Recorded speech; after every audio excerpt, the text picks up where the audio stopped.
नमस्ते, मैं हूं प्रदीप शुक्ला। स्वागत है आपका आपके चैनल स्टडी विद प्रदीप पे। जैसा कि आप सभी लोग जानते हैं, हम लोग प्रैक्टिस पेपर कर रहे हैं बायोलॉजी का। तो बायोलॉजी के प्रैक्टिस पेपर में हम लोगों ने इसके पहले 3 प्रैक्टिस पेपर कर लिए थे। आज ये चौथा प्रैक्टिस पेपर है। प्रैक्टिस पेपर यहाँ पे जो क्वेश्चन पूछे गए हैं उन्हें चैप्टर वाइज लगाया गया है और उन्हें चैप्टर वाइज आपको बताया जा रहा है। प्रत्येक दिन 10 से 15 क्वेश्चन का प्रैक्टिस पेपर होता है, साथ में उसका डिस्क्रिप्शन भी होता है। तो अगर आप चैनल पे नए हैं तो चैनल को सब्सक्राइब कर लीजिए। और भी पीजीटी से किसी जानकारी को आप जानना चाहते हैं तो नीचे डिस्क्रिप्शन में नंबर दिया गया है 8004109989। इस पर आप व्हाट्सअप करके बैच से भी जुड़ सकते हैं और अपनी कोई जानकारी प्राप्त कर सकते हैं। तो चलिए स्टार्ट करते हैं। पहला क्वेश्चन आपकी स्क्रीन पे दिख रहा है, protozoa is classified on the basis of. कह रहा प्रोटोजोआ को किस आधार पे आप वर्गीकृत करते हैं, तो उसके वर्गीकरण का आधार आपको बताना है। यानी जो प्रोटोजोआ का फाइलम है उसे आप कैसे वर्गीकृत करते हैं, कैसे उसका क्लासिफिकेशन करते हैं। Base of nutrition, mode of locomotion, locomotion के आधार पे करते हैं कि न्यूट्रिशन के आधार पे करते हैं, न्यूक्लियस के आधार पे करते हैं यानी केंद्रक के आधार पे, या आप रिप्रोडक्शन के आधार पे करते हैं। तो प्रोटोजोआ के वर्गीकरण प्रमुख आधार उसका प्रचलन यानी मोड ऑफ लोकोमोशन है, जिसके आधार पर इसको 4 वर्गों में विभाजित किया गया है। मेस्टगोफोरा या फ्लैजिलेटा कहते हैं। दूसरा वर्ग है आपका सार्कोडिना। तीसरा स्पोरोजोआ। स्पोरोजोआ में आपका कौन आता है? प्लाज्मोडियम आता है, आप जानते हैं। और सिलिएटा है जिसमें पैरामीशियम आपका आता है। तो इस प्रकार से कितने किंगडम में कितने इसको ग्रुप में बांट दिए गए हैं। अलग अलग वर्गीकरण का जो बेस बनाया गया वो कौन सा बनाया गया है? 4 प्रकार से प्रोटोजोआ को डिवाइड किया गया है मोड ऑफ लोकोमोशन के आधार पर। क्लियर? आगे बढ़े। चागाज डिजीज इज काज्ड बाई। कह रहा है चागा डिजीज, चागा बीमारी किससे होती है? तो इसको आपको बताना है चागाज बीमारी किससे होती है। ट्रिप्नोसोमा गैम्बियंस, ठीक। उसके बाद है ट्रिप्नोसोमा रोडियंसे, और फिर है ट्रिप्नोसोमा ब्रूसियाई, और लास्ट है ट्रिप्नोसोमा क्रूजी। तो यहाँ पर अगर आप देखेंगे चागा बीमारी, यह अमेरिका ट्रिप्नोसियोसिस, यह अमेरिकी ट्रिप्नोसियोसिस प्रोटोजोआ ट्रिप्नोसोमा क्रूजी से होने वाला एक उष्णकटिबंधीय परजीवी रोग है। कौन सा रोग है? उष्णकटिबंधीय परजीवी रोग है। तो ये आप याद रखेंगे, ट्रिप्नोसोमा क्रूजी। आप जानते हैं ट्रिप्नोसोमा से कौन सी बीमारी होती है? स्लीपिंग सिकनेस, ठीक है। तो उसी से रिलेटेड बीमारी ये भी है, चागाज डिजीज। तो यहाँ पे आप इसको याद रखेंगे। आगे बढ़ जाए। अगला है the transmission of injection, sorry the transmission of infection caused by the Loa loa is through. कह रहा है लोवा लोवा नामक बीमारी किससे संक्रमित होती है, कैसे संक्रमण इसका फैलता है, संचारित रोग है, और कैसे इसका संवहन होता है एक स्थान से दूसरे स्थान तक। तो कौन इसके लिए जिम्मेदार है? क्राइसोप्स स्पीसीज है, या एनोफ्लीज स्पीसीज है मॉस्किटो का, या क्यूलेक्स स्पीसीज है, या इसका म्यूस्का डोमेस्टिका यानी मक्खी है, घरेलू मक्खी है। तो कौन इसके लिए रिस्पॉन्सिबल है, कौन जिम्मेदार है? तो इसका आंसर आप देखेंगे तो लोवा लोवा द्वारा संक्रमित बीमारी का संवाहक क्राइसप्स प्रजाति की मक्खियां होती हैं। क्राइसप्स प्रजाति की कौन होती हैं? जो मक्खियां होती हैं ये इसके लिए रिस्पॉन्सिबल होती हैं। आगे बढ़ जाए। Fission a method of reproduction is commonly found in. कह रहा है एसेक्सुअल मेथड का एक मेथड होता है जिसे हम कहते हैं फिजन कहते हैं, ठीक है। तो फिजन में आप पढ़े होंगे बाइनरी फिजन, मल्टीपल फिजन, ठीक है, या रिमेंबर भी होगा आपको। तो यहाँ पे अगर हम फोकस करें तो कह रहा है कि यह किससे संबंधित है, कॉमनली किस में पाया जाता है। विखंडन कहते हैं हिंदी में। विखंडन की जो क्रियाविधि होती है वह किस में पाई जाती है? तो आप बताएंगे प्रोटोजोवन में, प्लेटीहेल्मिन्थीज में, और एनिलिड्स में, या ऑल ऑफ दीज एबव, सब में।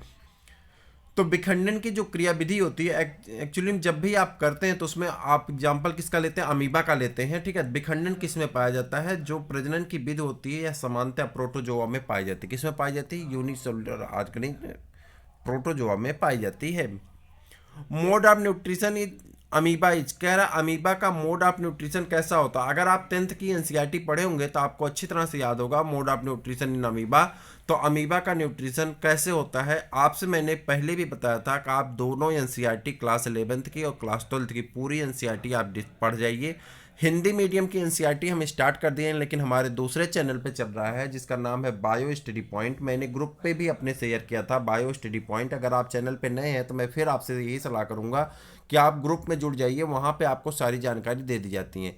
तो हिंदी मीडियम की पूरी बुक हो चुकी है, एक चैप्टर हो चुका है 11th का, दूसरा चैप्टर आज अपलोड होगा।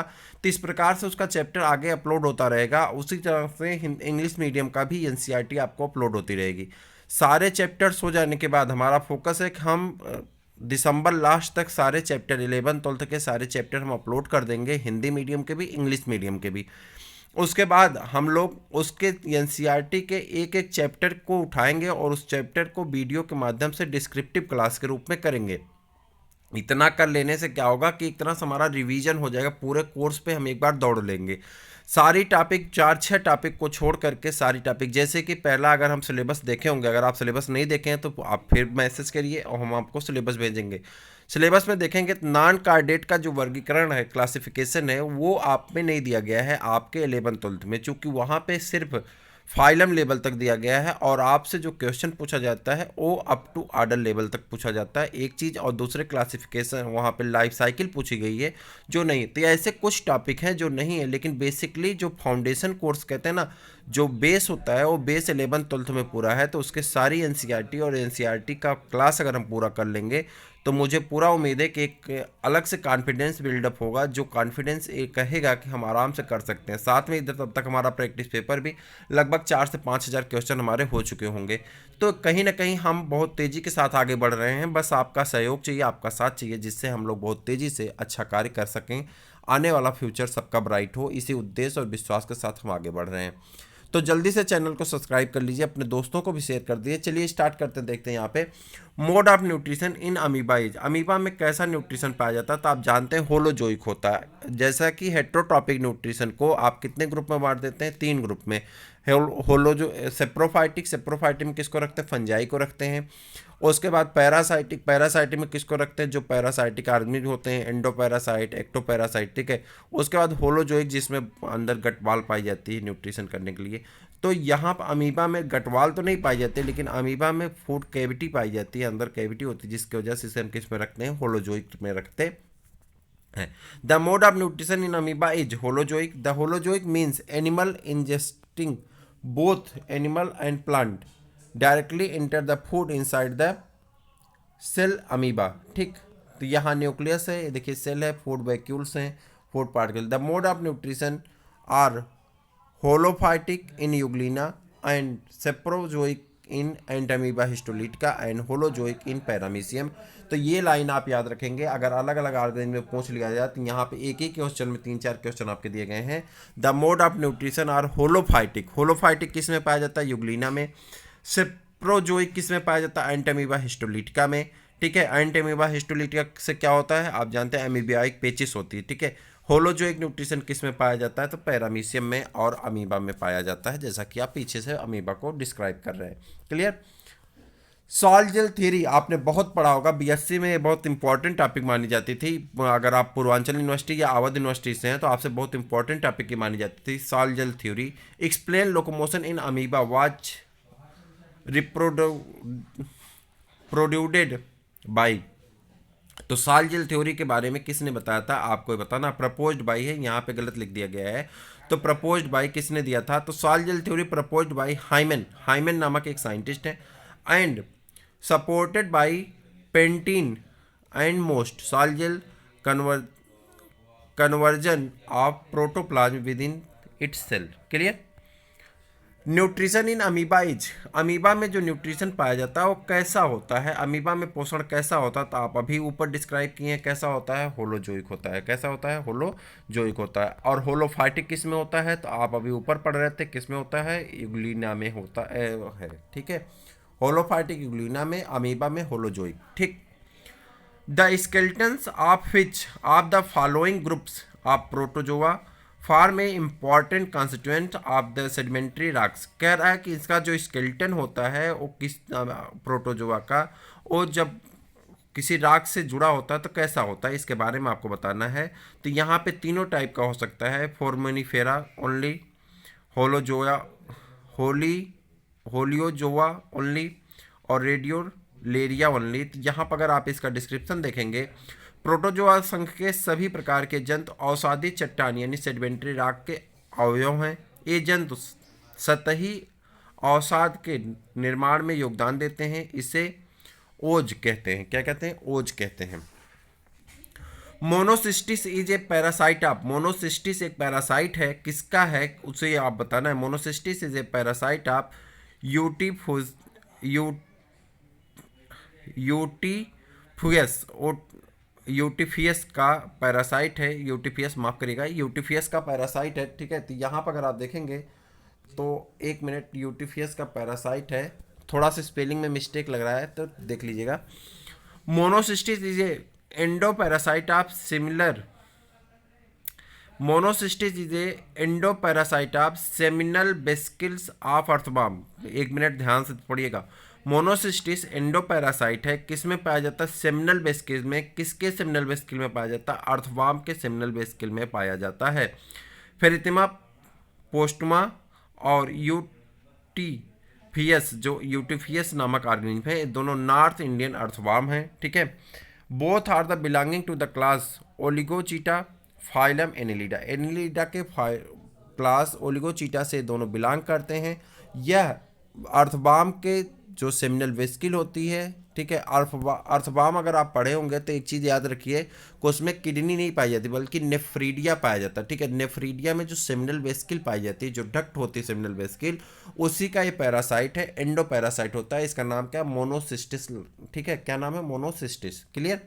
अब आगे चलें। सक्टोरिया इज ए क्लास, अरे पढ़ जाओ भाई। Suctoria is a class of phylum. Suctoria is a class of phylum. किस क्लास का सक्टोरिया एक फाइलम है? तो प्रोटोजोआ का है। Suctoria is a class of protozoa. Young with cilia, adult with suctorial tentacles. Example ephelota, acineta, sub phylum ciliophora. Consider the following statement. अलग अलग statement के बारे में आपको बताना है। एसर्शन एंड रीजन दिया गया। Protozoan belonging to the Protista, protozoa Protista से बिलोंग करता है। रीजन है protozoans are unicellular. Select the code answer using the code given below. Correct answer आपको चूज करना है नीचे जो कोड दिए गए हैं उसके माध्यम से। कोड दिया गया both A and R are true and R is the correct explanation of A. Both A and R are true but R is the not correct explanation of A. A is true but R is false और A is false but R is true. तो इसका explanation आप देंगे। Protozoa belonging to protista is correct. R protozoas are unicellular but eukaryotics reason is not satisfactory explanation of A. When eukaryotes will added, then it will be correct. Clear? Cephalopoda. Cephalopoda is a class of animals in which the cephalopoda जानवरों का एक वर्ग है जिनमें Cephalopoda, तो आप बताइए, आप पढ़े होंगे। देखिए हम बता रहे हैं आपको कि उसमें आप पढ़े होंगे। अच्छा चलिए देख लेते हैं। सिर पैर पर स्थित होता है, सिर संलग्न होता है बच्चे से, सिर पैर स्थित होता है सिर पर, नोटोकार्ड विस्तृत होता है सिर पर। तो यहाँ अगर आप देखेंगे सिफेलोपोडा जानवर का एक वर्ग है जिसमें सिर वक्ष से संलग्न यानी head is fused with the thorax region, ठीक होता है। सिफेलोपोड्स मोलस्का संघ के सिफेलोपोडा के सदस्य हैं। ये समुद्री होते हैं अर्थात केवल समुद्रों में पाए जाते हैं। इनमें बाइलेटरल सिमेट्री पाई जाती है, यानी जिसे आप एक एक्सिस से डिवाइड करेंगे तो लेफ्ट एंड राइट दो सेक्शन में डिवाइड हो जाता है, इसे बाइलेटरल सिमेट्री कहते हैं। प्रख्यात सिर और जोड़ में भुजा व टेंटिकल्स पाए जाते हैं। Phylum protozoa is divided into 4 classes on the basis of their. निम्न में से किस आधार पर प्रोटोजोआ संघ 4 वर्गों में बटा हुआ है?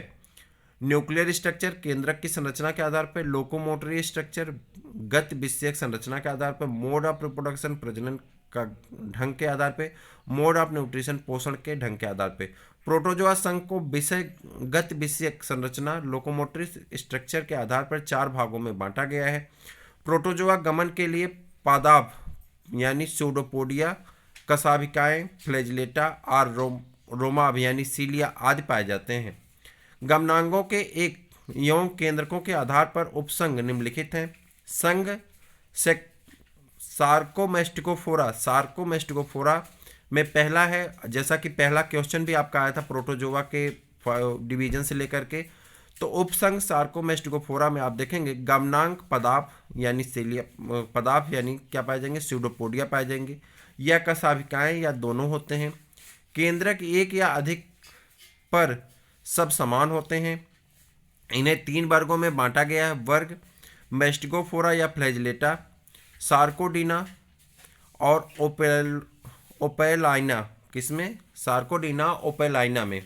उपसंघ स्पोरोजोआ, उपसंघ निडोस्पोरा, और तीसरा लास्ट आपका है उपसंघ सिलियोफोरा जिसमें आपका पैरामीशियम आता है। The main basis of classification of protozoa is, कह रहा है क्लासिफिकेशन का मेन आधार, प्रोटोजोआ के क्लासिफिकेशन का मेन आधार क्या है? शेप है, साइज है, लोकोमोटरी डिवाइस है, नंबर ऑफ न्यूक्लियाई है। तो आप जानते हैं लोकोमोशन के आधार पे प्रोटोजोआ को डिवाइड किया गया। The main basis of classification of protozoa is based on the locomotory organ class ciliata such as paramecium. Locomotion take place by cilia. In euglena locomotion occurs through flagella and in amoeba by pseudopodia. Syzygy conditions is found in, syzygy condition क्या होता है इसे आपको बताना है। साइजी condition में कैसे पाए जाते हैं? साइजिक कंडीशन इज फाउंड इन, किस में पाया जाता है? तो साइजिक कंडीशन पाया जाता है आपका ग्रिगेरिना में पाया जाता है। Syzygic condition is found in gregarina and monocystis. In this conditions each trophozoites becomes an oval reproductive body. The gamete are gametocytes। और उसके बाद आपका एसर्शन रीजन है। लेकिन आज हम लोग इस 15 क्वेश्चन पे आपको क्या करेंगे, रोकेंगे। इसके नेक्स्ट क्वेश्चन हम लोग नेक्स्ट डे करेंगे। तो 15 क्वेश्चन तक का आपको कैसा लगा क्वेश्चन और कैसा लगा इसका लेवल? आपके लेवल का है। सारे क्वेश्चन टीजीटी या पीजीटी में पूछे गए हैं, तो पूछे गए ही प्रश्नों की श्रृंखला है। अगर आप चैनल पर नए हैं तो जरूर सब्सक्राइब कर लीजिए। हर एक क्वेश्चन का डिस्क्रिप्शन दिया गया है। यह डिस्क्रिप्शन आपके लिए बहुत महत्वपूर्ण है। अगर आप डिस्क्रिप्शन पर फोकस करते रहेंगे तो आपको बहुत लाभ होगा। अगर आपको पीडीएफ चाहिए तो जैसे ही श्रृंखला पूरी होगी, आगे इसमें लगभग 45 क्वेश्चन है, तो सारी श्रृंखला के बाद हम आपको पीडीएफ भी उसी नंबर पे ग्रुप पे शेयर कर देंगे। तो फिर मिलते हैं किसी और क्लास में, तब तक के लिए इजाज़त दीजिए। नमस्कार।